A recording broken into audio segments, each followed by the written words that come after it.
Fantasy Footballers Podcast with your hosts, Andy Holloway, Jason Moore, and Mike Wright. How's it going, everybody? It is Wednesday, September 16th, and that is kind of a lie, but not really. We are back. We are the Fantasy Footballers. I'm going to get to it. You just wait. This is the Fantasy Footballers Podcast. We are back again talking fantasy football. We just had a waivers show yesterday and hopefully gave you a lot of names to be paying attention to. If your waiver wire has already gone through this morning, hopefully you have a lot of those guys that you didn't overpay for. Like we said, $100 fab dollars for James Jones. Everybody should have done it, and you should have James Jones on your team now for $100. I'm fabulous. But I got James Jones on all my teams. That sounds like fabulous. Yeah, I'm both. Well, F-A-B-O. I was lying. Hopefully you didn't really do that, but hopefully you have some good starts for this week, and you started off 1-0, and if you didn't, it doesn't matter because you're only 0-1, and it's never over. Your season's not over. You'll be okay. It's never over? The season's never over. The season is never over after week 1. Right. Oh, I was going to say that's inaccurate. Don't tell that to C.J. Anderson owners right now. Oh. Who are freaking out. Go get them. Calm down. Calm down. If I get one more, should I trade C.J. Anderson for Joey Randall question on Twitter or something? Just chill. He's okay. I hope. We've got a good show for you today. This is our Wednesday show, our mailbag show. We are recording this show late Tuesday because Wednesday is kind of our one off day of the week. We work the whole week, and obviously on Sunday it is jam-packed, and so we all have families and try to remain part of them by taking Wednesdays off. Yeah. So we're recording this late Tuesday, and I only say that because if some crazy breaking news happens and we don't mention it on the show, that's why.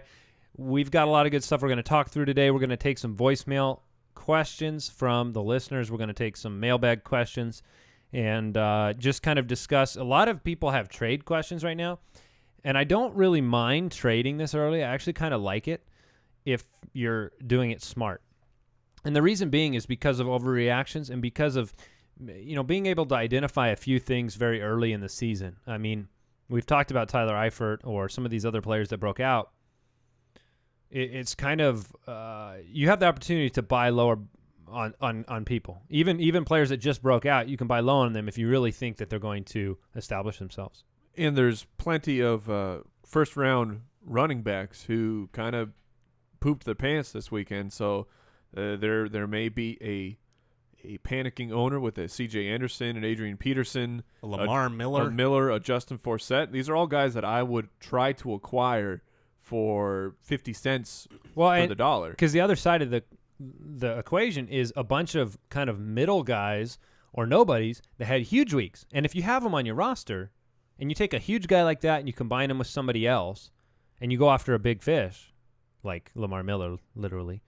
If I took Austin Seferian-Jenkins, let's say I had Dolphins Austin are not fish. If I had Austin Seferian-Jenkins and I know they're not fish, Mike.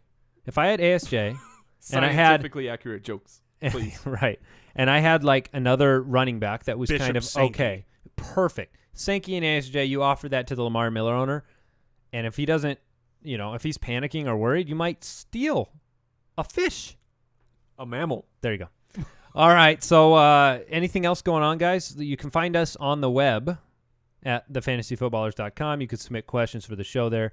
You can also follow us on Twitter at the FF Ballers. You can follow Mike at the FF Hitman. At FF Sorry, Hitman. did I say the? You I'm sure so used did. to throwing that in. At FF Hitman. You can follow Jason at Jason FFL. You can congratulate him on his correct prediction about Ryan Mathews. Any dreams last night? If you have any... Unfortunately, with this double duty, I haven't been able to dream before tonight's episode. You didn't fall asleep during that Chipotle burrito? I'm going to fall asleep during this show, and then I will wake up and tell you who it is. So a normal show. A normal show for you today. Yeah, you can follow me at Andy Holloway. I'll throw my handle in there too. That way you can make your requests for the Fantasy Reaper, which, by the way, I'm being blamed for any injury that has happened across the board. D-Jax, Dez, Yes, people I've never mentioned. I they're fully my support fault. this. I fully support this from the Foot Clan. And if you enjoy, Sorry, Nick. Nick. If you enjoy the show and you want to be a part of our Foot Clan community, go to jointhefoot.com.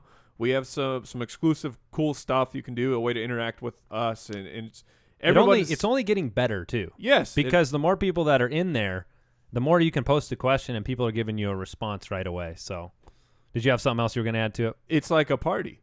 Yeah, well, that's fair. Jointhefoot.com. Join the party. All right, let's go ahead and get into the mailbag. Mailbag. Okay, the first question here comes in via voicemail, a familiar voice at that. Yo, it's Tony Meatballs. Did you guys see my dude and Mia Abdullah? Yeah, so I have a question. Should I drop this fool, Joyce Bell, maybe for like a Chris Johnson type? I think the timer is up on him, like it's up on my eggplant parmesan. You know, guys, you know what I mean? Tell your followers, follow me on Twitter. I'm on Sleeperbot too. Thanks for pointing that out. I'm schooling all these fools too, the Joyce Bell type fools. All right, guys. Thanks. Oh, Tony Meatballs. Call you guys another time. Peace. Yeah, I'm sure you will. And always entertaining. The world can find Tony Meatball just about anywhere. Now he is broadening him. According to himself right there, it's plural. This is Tony Meatballs. Yeah, it is. I've always wondered that, and I was listening this last time to see. You can never have one meatball. Yeah. No. It's not spaghetti and meatball. Have you been? Speaking of which, I've been to places where that's the way they serve it. That's ridiculous. But it's oversized. It's an oversized single meatball. Okay, well, if it's an oversized single meatball, then give me 2 oversized meatballs. You mean 2 of the same oversized? I don't care if it's oversized. Whatever give me size 2. your meatball is, you give me multiple of them. This brings us back to the same thing yesterday. You showed me that In-N-Out burger that had no bun and how delighted you were. You don't want the pasta. You want the meatballs. That's all you want. If they're covered in I'll take cheese, 2 meatballs, please. Yeah. All right. Well, I think there was a question in there somewhere. Do we don't drop Joyce Bell for Chris Johnson. Agreed. This is where you guys jump Yes. in and say, yes, of Well, course. that should be. Are you questioning Come it, Mike? on. No, I mean No. you absolutely do not drop Joyce Bell, and he's going to be fine as the season goes on. He'll get more work. I was expecting week 1 for his workload to be about what it was, and I think Abdullah will still be involved, especially in the passing game. He'll be great, good to own, but Joyce will keep getting better. All right, this is another drop question, a drop pickup dilemma, as it were. The Sneed in capital of the free world. The Sneed? Where's the capital of the free world? America. America is the capital of it? I don't know. The Yeah. capital of the free world, I believe, would be Washington, D.C. Okay, that's where he's writing from. Thanks, Mike. You keep it real there. Just getting geographical. That was 2 words in one. Should I drop Trey Mason and pick up David Johnson? Currently operating with a running back core of Gore, Stewart, and Morris and Coleman. It does not matter what your running back core is. I would say do it. That would be my opinion. If I could pick up both of those guys on the waiver, and they were both there, I would pick up David Johnson. I would, because your core, you have other guys, and Trey Mason is not inevitable to be in your lineup. I would do it because the upside of David Johnson longer term is higher, but Trey Mason still has value to me. I know he was coming off a hamstring. He did warm up, so it looked like he was going to try to play. Maybe he gets in this week. But Benny Cunningham had value against Seattle, and Trey Mason is going to be the guy over Benny Cunningham. So and even moving forward, there's no guarantee that Todd Gurley is just, as soon as he's back and healthy, every single down goes to Todd Gurley. No one else gets work. The system in St. Louis has room for 2 running backs. So I still like Trey Mason. Wow. You have been a staunch Mason supporter. And he was good last year. I begrudge that. I would take David Johnson. All right. Kicker question, guys. Yes. Are you ready for this? Yes. Michael in South Carolina. Is Brandon McManus the real deal in Denver? If Peyton Manning stops throwing touchdowns, yes.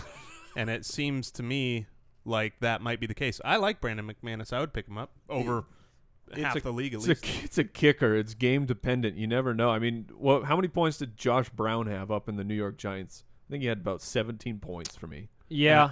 I mean, it doesn't take me long to pick my kicker every week off of waiver wires. Because I just point and say, click. okay, and that's click. my guy. Yeah, All right. Gostkowski had 4 points. I've got Yeah, how'd that work out? Early kicker drafters. Yeah. Josh Brown in your face. In your face. How did the missed extra points work out for people? Hopefully they get negative points because I want kickers out of fantasy football. Why is your solution to getting rid of kickers to, like, disproportionalize their points and make it a disaster for everybody? No. Why not just take them down and then just make them, like, muted? That's all I want to do is mute the effect. And I guess So you subtract a bunch of points if they miss? I That just doesn't mute the want effect. kickers to like end every game with like, this guy was worth a point. My guy was worth 2 points. Did you just choke a little bit? Yeah, I'm going to, yep. Oh, yeah. Is that the lunchtime? All right, before we get to a Chris Ivory question, I want to remind everybody about that feeling you get when you can get things done with just a click of the mouse. It cannot get more convenient than that. And that is the exact thing you get with Stamps.com. The Foot Clan, we send out gear. We're always sending things to our Foot Clan members, and it is so simple because I don't have to leave the desk with Stamps.com. It turns your PC or Mac into your own personal post office that never closes.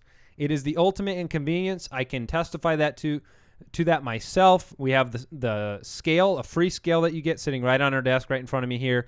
You can buy and print official U.S. postage for any letter or package using your computer or printer. Then just hand it to the mailman and drop it in the mailbox, and it's done. It's simple. So listen to this. Special offer right now. Use our promo code FOOTBALLERS for this special offer. A 4-week trial, $110 bonus offer, a free digital scale, and up to $55 of free postage. So don't wait. Go to Stamps.com. Before you do anything else, click on the microphone at the top of the homepage and type in FOOTBALLERS. That's Stamps.com. Enter FOOTBALLERS. And right before we get into Chris Ivory again, I just want to tell the Foot Clan about the new Topps Huddle app. Look, we remember trading cards when we were kids. Baseball cards, football cards, one of my most prized possessions. My Ken Griffey rated rookie card. This thing was just... You still have it? Maybe. It might be in a dumpster somewhere. But it really was special to me when I was a kid. And Huddle from Topps takes all that magic and puts it into a digital form. It features officially licensed NFL digital cards. Fans can collect the cards. They can trade them. You get a game going. You get to fleece people, not just in your fantasy football teams, but with your Topps Huddle app. The app isn't only about collecting cards. You can also play the cards and earn points in real-time, daily fantasy-style games based on how players perform on game day. So you're getting the fantasy football experience too. Over 300 million Topps digital packs have been opened since 2012, with fans ripping open over a pack a second. For football, and especially fantasy football fans, this app is a must-have. Download it for free in the App Store or Google Play and get 10 packs free today. Topps Huddle, great times for everybody. All right. To the Ivory question, and I'm surprised that I haven't seen more of this. It is a great question. Do you flip Chris Ivory right now? Because you talk about selling high on guys. He was offered Greg Olsen and Doug Martin for Chris Ivory. Not that. Not for me. I feel like that's really tempting to me because Greg Olsen is an ultimate buy low. I think his value is where you can get him for a Chris Ivory. If you add Doug Martin, that's a need position there. If you've got, he already has Jordan Reed. Yeah, then probably not. I think that Ivory can be solid too all year long. We had Nick Mangold on, and he talked about how Ivory looks different. And I've heard a lot of things coming from the Jets organization that Ivory looks the best that he's looked since being up in New York. And he was a great runner in New Orleans. He just didn't get freed, and now he's finally freed. There's no Chris Johnson taking reps away from him. It's Chris Ivory. That's the guy who's going to get all the goal line work. I'm not moving him right now. So from a sell high perspective, you're kind of just like Carlos Hyde. It's a position of sustainability. You envision them to be able to keep it up. Right. Well, and let's say an extreme panic like we were talking about earlier. Let's say someone freaks out like, I will give you Adrian Peterson right now for Chris Ivory. Yes, then I will trade Chris Ivory. But unless I'm getting blown away by an offer, then I'm not moving him. Fair enough. All right, here's a tight end question. We still don't really know which tight ends are going to do it for the year. I mean, it's been 1 week. We see some ups, some downs. This owner, Leon and Mira Mesa, says he has Vernon Davis and Richard Rodgers. 1, should he address this position? And 2, who should he drop to sign if you want him to sign somebody? Here's who's available. Austin Safarian-Jenkins, Jordan Reed, Heath Miller, Larry Donnell, and Brent Selleck. So should he address it? And if so, who should he drop? Yes, for sure. I think there's 2 or 3 guys out there that I like better. 2 or 3 guys that I like better on your waivers than either Vernon Davis or Richard Rodgers. Who should you drop? Probably both. Vernon Davis and Richard Rodgers. Only carry 1 tight end. Grab another RB flyer, and then I would pick up probably ASJ. Did you say Jordan Reed was out there? Yes. Oh, then Jordan Reed. Yeah, for me, it's I like Reed more than ASJ. Yeah, I would rank them Jordan Reed, and then I would actually take Heath Miller, at least for these couple games. He looked really good. And he's going to get extra targets. He might score a touchdown this week. With Martavis out, and his value may go down, but then after the next 3 weeks, you can readdress the situation. All right, here is another trade question. Joey in Boca Raton said, should he trade C.J. Anderson for Mark Ingram and Pierre Garçon? It is a PPR league. No, I'm not going to do it. I'm still C.J. Anderson's upside is just tremendous. They've got to get something going in Denver. It was just 1 week. I think the Baltimore defense is very good. And if Peyton Manning, let's theorize. If Peyton Manning, the demise is happening right in front of us, what are they going to do? They have to run the ball. They don't have a choice. And while the offensive line has looked shaky at best, I mean, they have to run the ball, and Anderson is a much better fit for that than Hillman. Hillman is a nice auxiliary guy. Hillman is a Giovanni Bernard to me. He's not a guy who can sustain it and be a workhorse. I would agree with that. Yeah, I agree. I think it's just mostly a matter of what we feel about Ingram, because Ingram, I believe, I like Ingram though. Didn't he caught like 8 passes? He's not thought of as a PPR guy, but they were using him that way in the preseason, and they used him a lot that way in game 1. So the value of Ingram to me is higher than I expected it to be. Preseason, I've got CJ higher than Ingram, but Ingram was pretty close already. So right, but does that change when CJ Spiller is back? I think he's not going to catch 8 balls a game, or he'd lead the history of the NFL from the running back position. So I do expect that would change a little bit. So yep. would you make the trade, or would you stand pat? I would not make the trade. No, I don't draft a guy in the top 5, 6, 7 in the draft and trade him in week 2 almost unless his legs fell off. I mean, I just got to give my guy a shot. Otherwise, I've completely blown the value I used in the draft. So I can't see a circumstance where I do that right away. All right, so here's a waiver question, Dez injury related. Luke in Yo teeth? No, your teeth, Andy. Yeah, I know. All right, he lost Dez Bryant. He has Megatron, Allen Robinson, and Devontae Adams left. Who does he grab off of waivers? Moncrief, Harvin, or a Seattle wide receiver? Moncrief.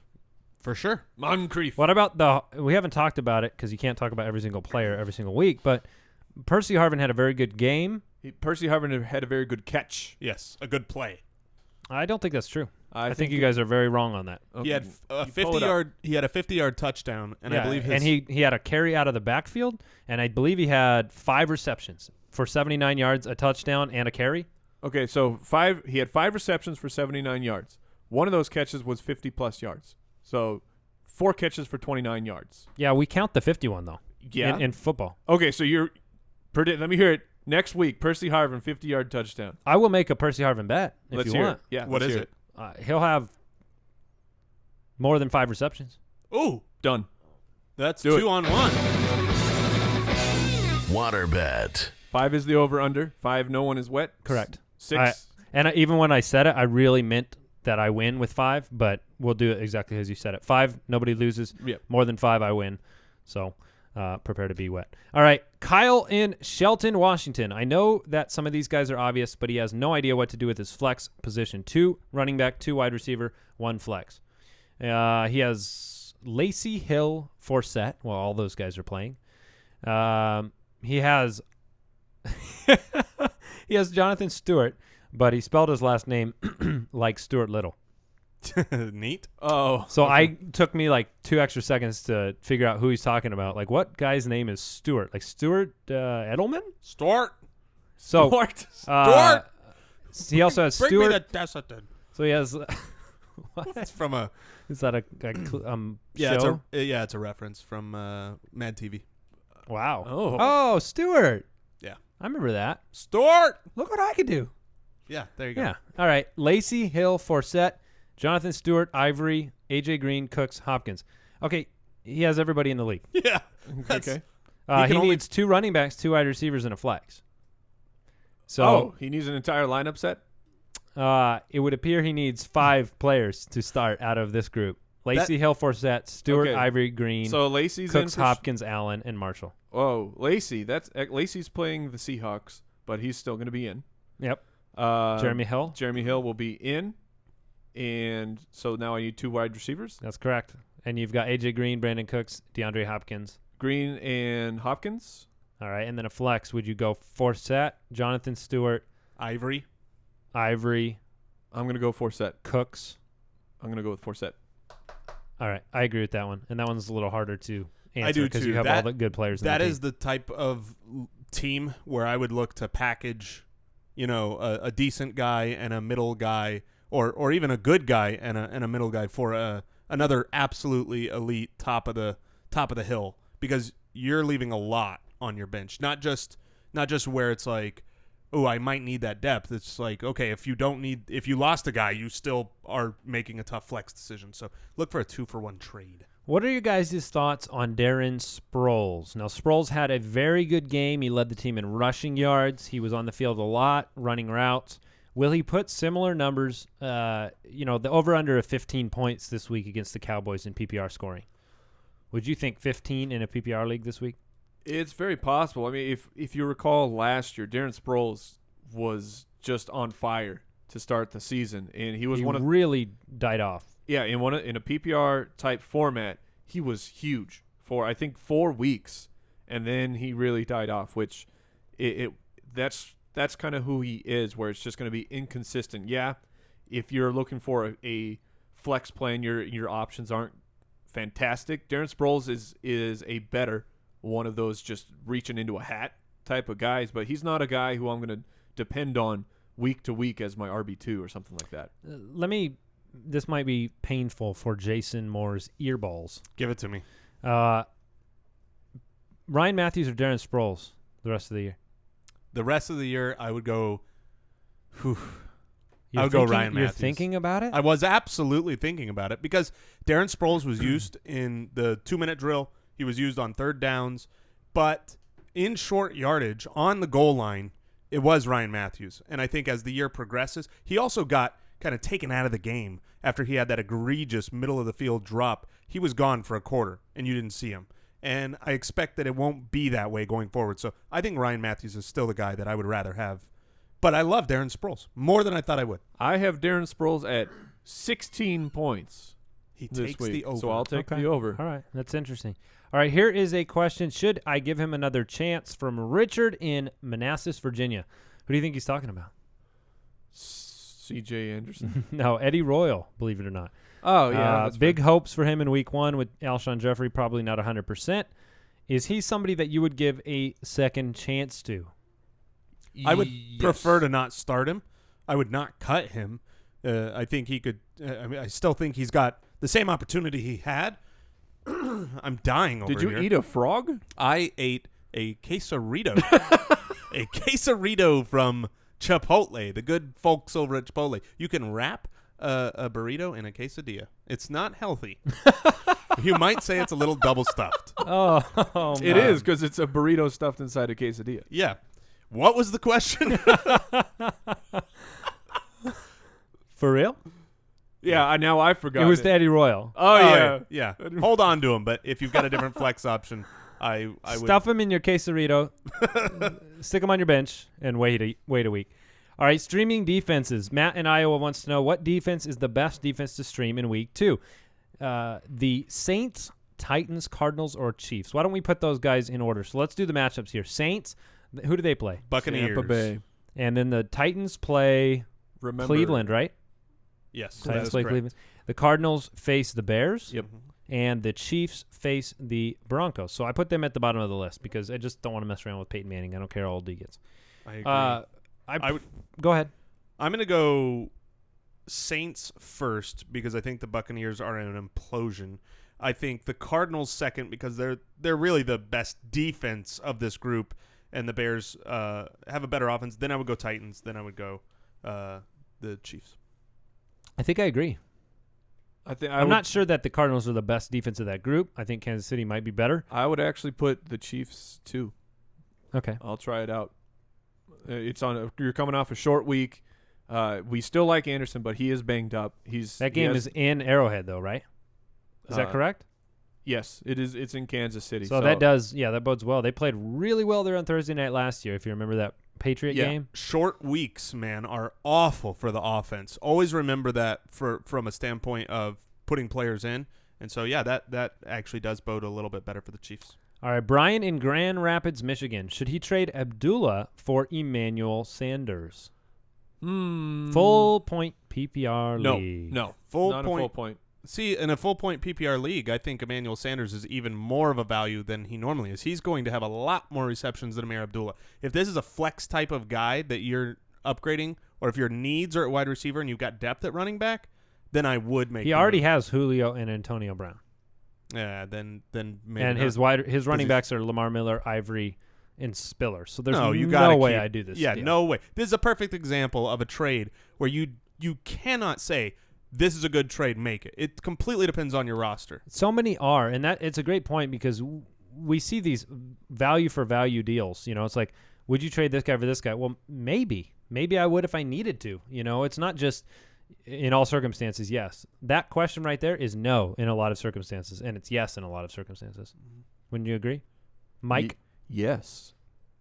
All right, so real quick though, what are your thoughts on Ronnie Hillman in general? If CJ is going to be okay, if we think he's going to be all right, which we don't know, what are your just general thoughts on Hillman as where would you rank him on a weekly basis? Bottom of the barrel flex start. I really think that CJ Anderson's going to get the work. And he was nicked up in the last game and just nothing was working for the Broncos. So that's when they threw their hands in the air. They waved them around like they just don't care, and they put Ronnie Hillman in for some carries. Yeah, and then the toe injury. I would be really if CJ's playing, I would have to be hard pressed to put Hillman in a lineup. I would want him on my roster, but I would not want him as a flex. There's a million wide receivers that I'd rather have in my flex than Ronnie Hillman. All right, who to start? Ray in Valparaiso, Indiana, PPR league with return yards. Who to start in week 2 in the flex position? Chris Ivory or Tyler Lockett? Chris Ivory or Tyler Lockett, a PPR league with return yards. His running backs are Forte and Ingram. His wide receivers are Brown and Cobb. And he gets 1 point for every 10 return yards. I was going to ask whether it was 10 or 25. Man, that actually makes it tough. It does. I would start Tyler Lockett in a full PPR with return yards because of he still caught 4 passes this week. I believe around. I mean, if he's going to catch a few balls, has the long play potential, and he's going to return kicks. Man, that's tough.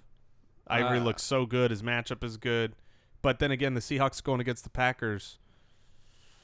Whew. I'm still starting Ivory. I want the guaranteed touches. I'm not going to bank on a huge return. All right, I want to remind everybody too, when you send in your questions, try to keep them brief and to the point so that we can fit them on the show. If you have a full roster rundown, we're just not going to be able to do it on the show. So just a reminder, the quicker questions are easier. For instance, this quarterback question from Nate in Destin. He said, Ryan Tannehill versus the Jaguars or Tom Brady versus the Bills? Woo, man. Ryan bringing the heat. I would absolutely play Tannehill in this situation. Yeah, I think you have to. I think they're in Buffalo again, and Buffalo just manhandled Andrew Luck.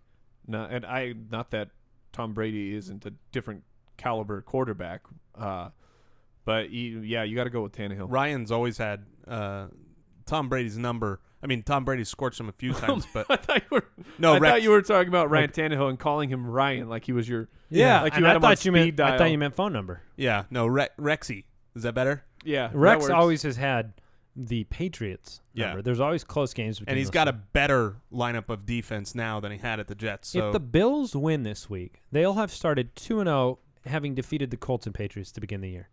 that would feel pretty That good. is the best start to set up your collapse that they've done in a while. Now, I'd like to see him succeed. I like Rex Ryan, believe it or not. I don't believe it. Yeah, well, there you go. All right, waiver question. I love this question because it is hilariously difficult to answer. All right, JT Slapshot in Pittsburgh.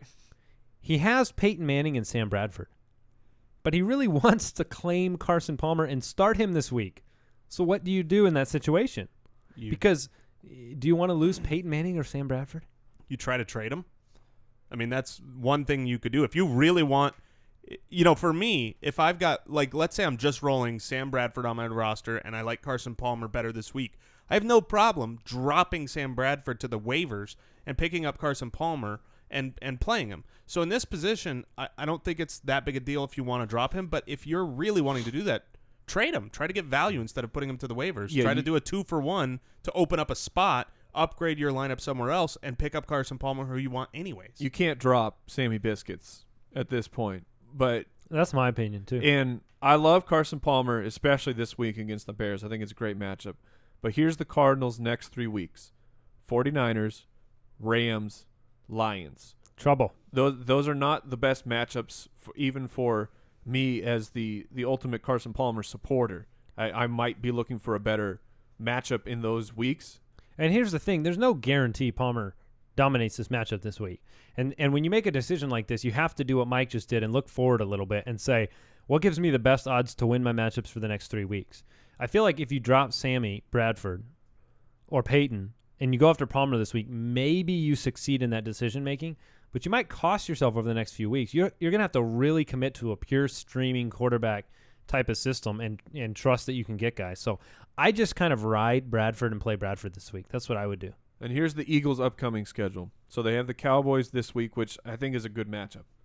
Cowboys with no Dez. Yeah, I think that's a good matchup. I was really surprised that Eli didn't take a better advantage of it. But the following weeks are the Jets, so difficult. Then you have Washington and New Orleans right after that. Right. Those, and then followed by the Giants. So I mean, you have a great lineup coming up for Sammy Biscuits. Sammy Biscuits, who twisted his ankle, by the way. Yeah, had an actual X-ray on it. That had been fun to do. Well, First game back, have to go get an X-ray, even if you're fine. I heard Superman did it. The X-ray? Yeah, Real quick. He's a technician? yeah. Oh, okay. Do you know how Superman is surprisingly affordable as a team physician? I did not know that. I was not aware. Well, now you know. Where does he live exactly? He lives up north. Yeah. In the Ottawa? No. Basically, but with the Fortress of Solitude. There it is. Yeah. That's where Adrian Peterson was last night? Oh, basically. All right. Bryson in Kansas City. He says, who should he start? PPR league, which doesn't really matter for this question. Marcus Mariota, Colin Kaepernick, Tyrod Taylor this week. I know my answer, believe it or not, but give us the matchups, those three Jason. again. Mariota, so that it would be Mariota's going up against the Browns. Kaepernick. Kaepernick is... Doesn't matter. It does matter. He's my pick. Really? Yeah. He's going up against the Steelers. Terrible defense. That's Yeah, why he's okay. my pick. All right. And then who was the last Tyrod one? Taylor. Tyrod Taylor Tyrod. against the Patriots. I think that's my pick. I am... Oh, you're crazy. I Why? am not... Because you're picking Tyrod Taylor against the one coach that's going to scheme him to death. You want to water bet Kaepernick versus Tyrod Taylor this week? Yes, I do.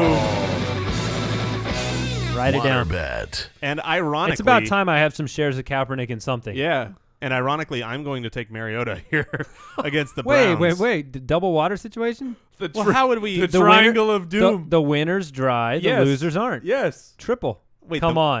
Oh, okay. So The whoever winner's dry. finishes last. No. The two people that fail. Two of us were fail, Jason. Oh, man. There's There Kaepernick. can be only one. Yeah, I am Colin Kaepernick. You are Marcus Mariota, and Mike is Tyrod Taylor. Give me that Mariota. Waterbed. There is no way we're not forcing that upon Jason, regardless of what his desires were. The chance for a 3-way water bet. So This has never been done. never been done. Triangle. Listen, me and Trent Dilfer and Colin Kaepernick are going all the way. Woo! Have you seen his mechanics? Read number 1. Read number 2. That errant Just throw, watch his eyes. Look at his eyes. That Look at his errant eyes. throw. That errant throw was a great errant throw. Let me tell you why, even though he passed 4 yards behind the guy, this was a perfect placed ball. Yeah. We're referring to Trent Dilfer's spectacular commentating on Monday Night Football. Handcuff question. Where do you draw the line on useful players on your bench versus handcuffs? Who will be very valuable if an injury occurs? For example, my team, would you drop Crowell, Woodhead, or Brian Quick for a guy like Niall Davis or Ronnie Hillman? I would drop Brian Quick for one of them, yes. Let me ask you a follow-up for me personally in one of my leagues. I have Frank Gore. I have Josh Robinson. How do you – I mean, if you pick up a handcuff, are you just kind of committing to staying with the handcuff the entire year? Because I tend to get a little stir-crazy with the handcuff on my team for the entire season for both guys. I mean, it's one thing to have that bench spot in a limited bench league taken up. It's another if it's like week after week and you're getting no production from that and you're like, oh, man, I wish I would have signed this guy. Like, do you just stick it out?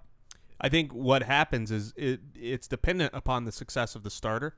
So if your starter is blowing up and he's a cog in your team, he is a necessary piece. You have to have him in that running back spot. Then you know he's going to be in your starting lineup week after week, and you hold on to Josh Robinson so that if he goes out, you've got him.